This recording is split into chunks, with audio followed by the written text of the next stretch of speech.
The scripture lesson for this morning comes from the Gospel according to St. Mark, chapter 8, verses 31 through 38. Then Jesus began to teach his followers that the Son of Man must undergo great suffering and be rejected by the elders, the chief priests, and the scribes, and be killed, and after 3 days rise again. He said all of this quite openly, and Peter took him aside and began to rebuke him. But turning and looking at his disciples, Jesus rebuked Peter and said, "Get behind me, Satan, for you are setting your mind not on divine things, but on human things." He called the crowd with his disciples and said to them, "If any want to become my followers, let them deny themselves and take up their cross and follow me. For those who want to save their life will lose it, and those who lose their life for my sake and for the sake of the gospel will save it. For what will it profit them to gain the whole world and forfeit their life? Indeed, what can they give in return for their life? Those who are ashamed of me and of my words in this adulterous and sinful generation, of them the Son of Man will also be ashamed when he comes in the glory of his Father with the holy angels." Here ends the lesson. May God transform understanding into action. Amen.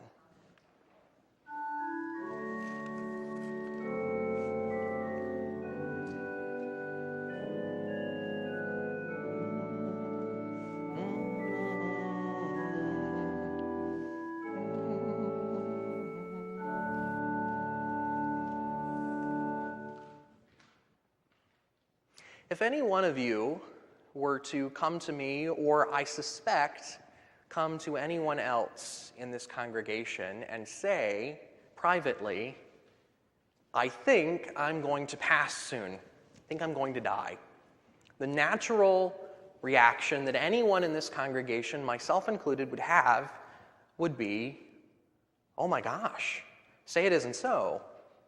What's wrong? What can we do to help? Surely there must be something."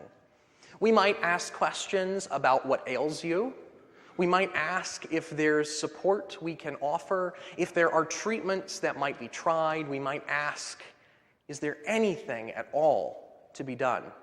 Even if you have already done the mental work necessary to admit that the end is coming, if you tell one of us privately, "This is what's going on," we're going to rethink through that entire process with you because we want to make sure anything that can be done for your benefit is done. That is ultimately the situation that Peter finds himself in this week, and yet Jesus rebukes him publicly, openly, in a kind of way that seems a bit, I think you will agree, harsh. The words that Jesus uses are essentially, "Get behind me, Satan. Get out of here. Don't tempt me anymore. Leave me alone." Which I'm sure, in addition to the news that Jesus has just passed along to Peter, also wounds Peter's spirit a little bit. Peter's reaction to Jesus' news is not only perfectly human, it's also the humane response. And yet Jesus corrects him. And not only does Jesus correct him, he sort of goes the extra mile. He associates a certain kind of evil in Peter's words. It's another confusing moment in the Gospels in which Jesus seems to take conventional logic and conventional modes of behavior and critiques them and turns them upside down. What is going on here? After all, this isn't the only time in the Gospels, it's not the first, nor will it be the last, in which Jesus tells one of his followers, Peter most of all, because Peter had kind of a big mouth, and he often was putting his foot into it, Jesus corrects his followers. He tells them, the way you see things, instead, maybe you should see them this way. The way you talk about things, instead, maybe you should talk about them this way. The world looks differently through the Jesus lens, and Jesus is constantly course-correcting his disciples who have been trained in a culture by their circumstances to see the world in a particular way. And yet Jesus says, no, come over here, see it a little bit differently. And yet, in all the times Jesus does that, this is the only time in which he actually associates evil with something Peter says. He actually associates the devil, quite literally the devil, with Peter's words in a seemingly humane moment. He doesn't even do this when he tells Peter that Peter is going to deny him 3 times. What is going on here? Jesus goes on to explain that Peter is getting too caught up in the present moment. And Jesus says words that I think are iconic in the Christian faith. Anyone who wants to find their life must be willing to lose it. And anyone who holds too tightly to their life will inevitably lose it. Again, Jesus is turning our expectations upside down. And Peter, we don't really know what Peter's response is, but presumably he was a bit shell-shocked. This is a lot, one thing right after the other. First, my friend is going to die, and presumably die in a humiliating way. He's going to be cast out by the teachers and the authorities of the temple. They're going to publicly denounce him, and then he's going to die. It's insult to injury. And then, in his moment of humanity, and Peter saying, "Say it ain't so," Jesus says, "Stop that right now." It's very, very firm. But this is something Jesus begins to prepare his disciples for throughout the rest of his ministry. The idea that the way things are as we currently see them isn't the way things will always be. In some ways, this is the central message of Christianity, of the Christian church. The idea that the way things are doesn't necessarily mean they're always going to be that way, for good and for bad. Jesus looked at a world that was hurting and in pain and said, just because that's the way things are now doesn't necessarily mean that they're going to have to stay that way. There are things, tangible things that you, even you, the fishermen, you, even you, the poor and the destitute, you, even you, the widows and orphans, can do to transform this thing that we currently see into something that we've only dreamed of. But that door swings both ways. And just because things are currently good, as anyone who's lived any number of years in this life knows, just because things are good now doesn't mean they'll always be good. I'm a high anxiety person. I've always been a high anxiety person. I was a neurotic little kid. I was a strange kid. And there was a lot of unpredictability and instability in my early life. I know that I can see some of you looking when I said I'm neurotic, and they're like, yeah, we get it. Tell us something we don't know. As a high anxiety person, as a kid who grew up in a lot of instability, I was always looking for ways to keep things more or less at the status quo. Sometimes the status quo wasn't necessarily even particularly good, but it was familiar. And because of that familiarity, I felt safe. Because of that predictability, I felt at ease. And so I did anything I could to keep things the way they were. When I got my very first job, I was immediately terrified that I was going to lose it. This is what anxiety does to you, right? Things are going well, the paycheck is good, things are happy, I'm in a position in which I'm respected or appreciated for the work that I do. I was teaching internet safety to kindergartners and elementary school kids. It was a really cool, distinct job, and I really enjoyed it, and I really wanted to stay in that role as long as I could. And I was terrified that something would go wrong. They would have pay cuts or layoffs or something would happen to that position. Later, when I moved on to another position of my own accord, I had the same anxiety come up again. Things are good now. Let's keep it that way. We as human beings, even if you're not as high anxiety as I am, we like the status quo.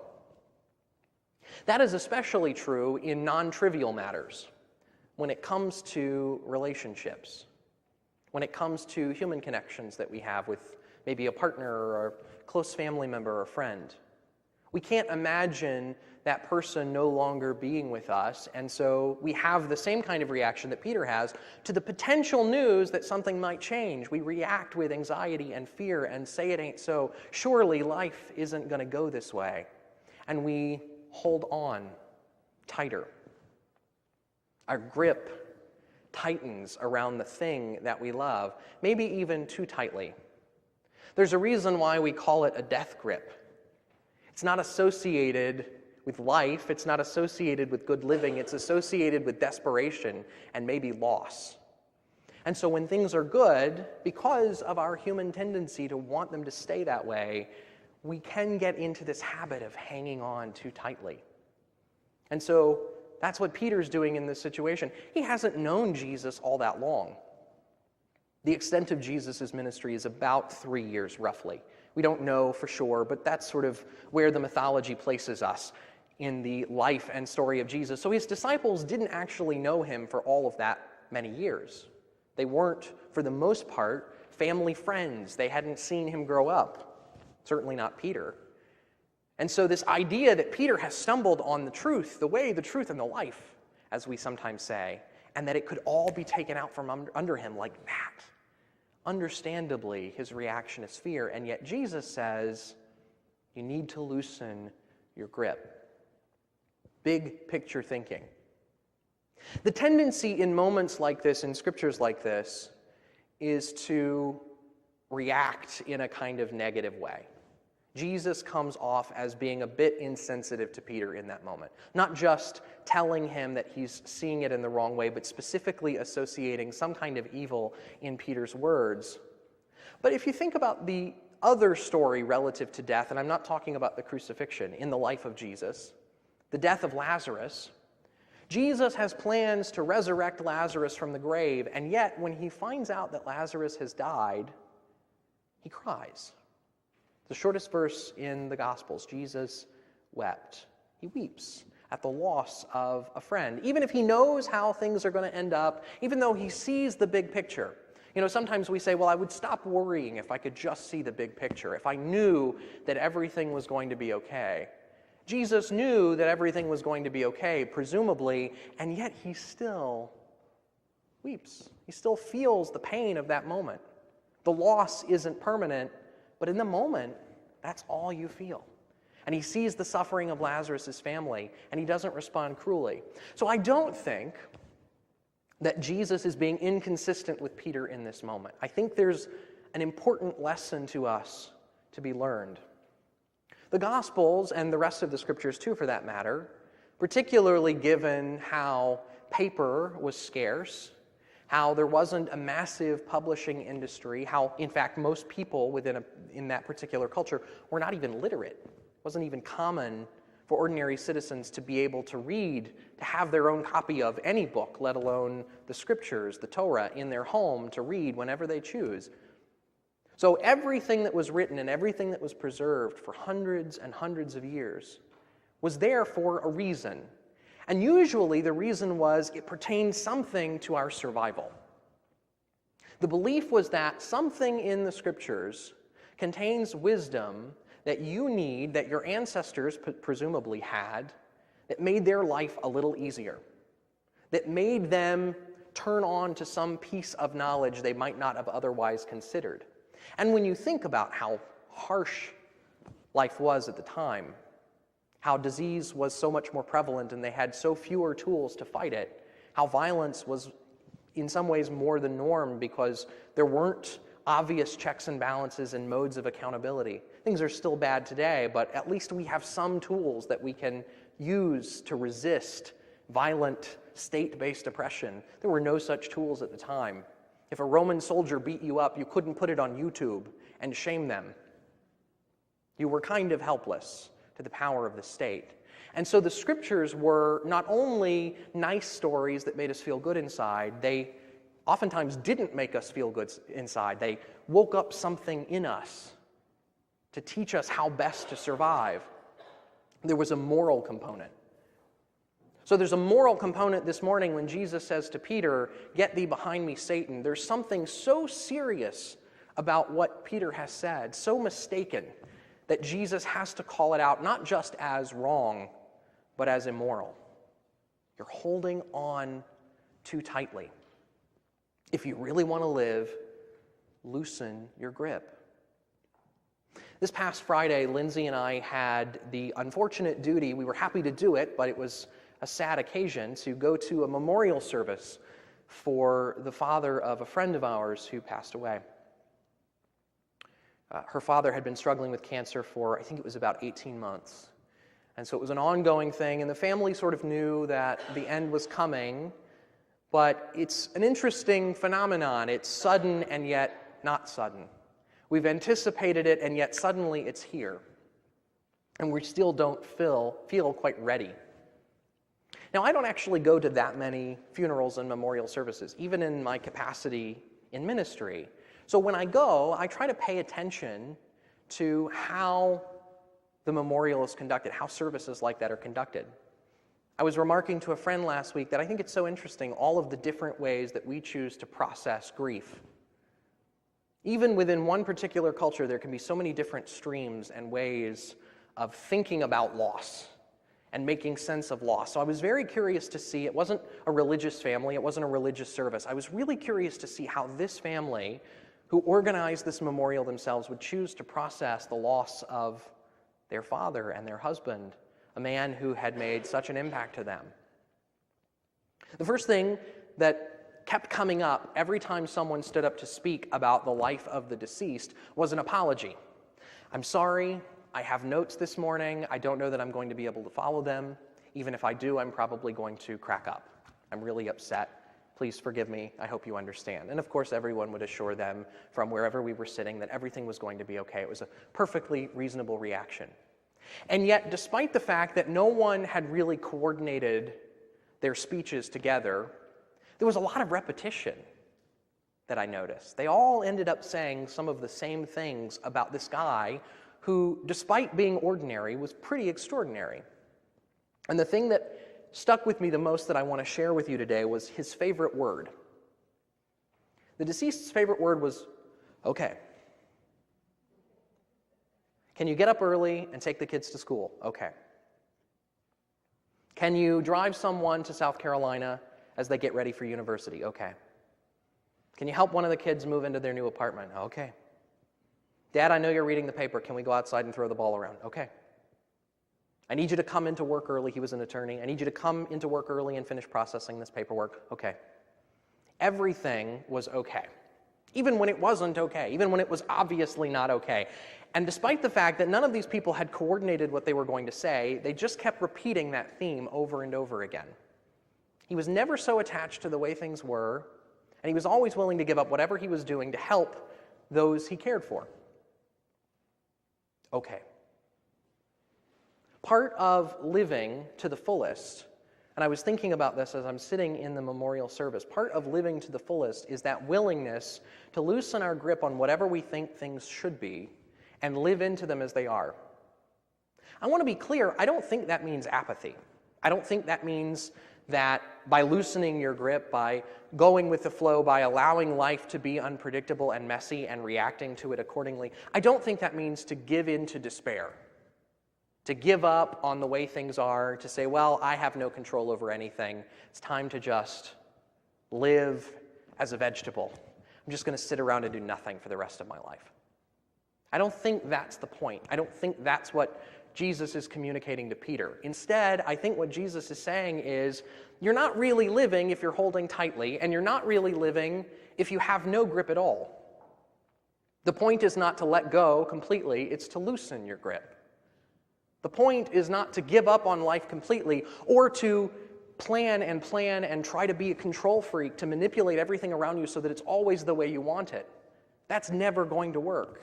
We experience loss and pain. We experience joy and celebration, and we do in sometimes equal and sometimes unequal measure. That's life, as they say. Stuff happens, as they also say, although they don't quite say it like that.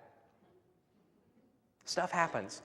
And so the idea is neither to give up nor to respond with too much zeal. It's to ask in this moment, God, what is this? What does this mean? How do I best respond? Peter could have and did ultimately expend the energy necessary to learn as much as he could from Christ in those final days. But he had to process it first, and then it was time to move on. The beauty of Lent is that we have an excuse. We like excuses. Human beings like excuses to do things. It's why we often make resolutions on New Year's as opposed to just making a resolution on a regular Tuesday, right? I could choose to eat healthier on a regular Tuesday, but I'll put it off until New Year's because it's a good excuse. Lent is such an excuse. Last week we talked a little bit about letting go of things that distract us, that take up too much memory, too much RAM in the computers that are our minds, so that we can concentrate on what's going on in our spiritual life and really focus on that. This week, we're talking about a different kind of letting go. We're talking about looking at the things in our life that we might be holding on to a little bit too tightly. But either way, there's still this Lenten practice of letting go and, to use the cliche, letting God. It's not an easy practice, particularly in the face of suffering. No one at the funeral on Friday was happy they were there. No one at the memorial service wanted to be there. They wanted to be there to support the family, but no one wanted that occasion to be real. And I heard so many people, a lot of folks that I didn't know, saying, I just can't believe it's here already. Suffering happens. You don't have to like it. You don't have to necessarily give in to it. Never lose your fighter spirit. But at the same time, realize that there are some things we cannot control, and finding that balance. Realizing when we can make an impact and when some things are simply too cosmic for us to know what to deal with, and still responding with grace and compassion and love.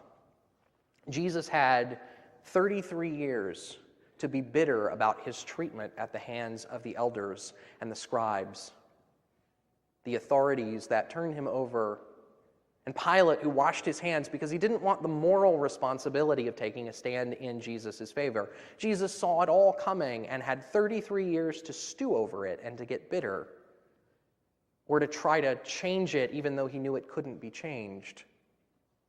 Instead, he prays, if it be your will, let this cup pass from me, but nevertheless, not my will, but thine be done. At some point, Jesus lived into where life was taking him with the love and the compassion and the grace that still gave him the strength to say, God forgive them, they know not what they do.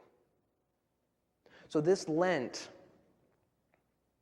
maybe it's something big, maybe it's something small. We all have things in our lives that are sources of anxiety that we wish we could control to the utmost. The reality is, probably not so much. Probably no matter how much control you try to exert over the forces of nature, the sun will either come out or it will rain or we'll have snow again for the 12th time this winter, and then it'll melt and then it'll come back again. There's really not much you can do about those things, but you can respond with grace and compassion. That is the Lenten practice that I challenge each one of you to. Don't give up. Don't hold on too tight. Just loosen your grip a little. Amen.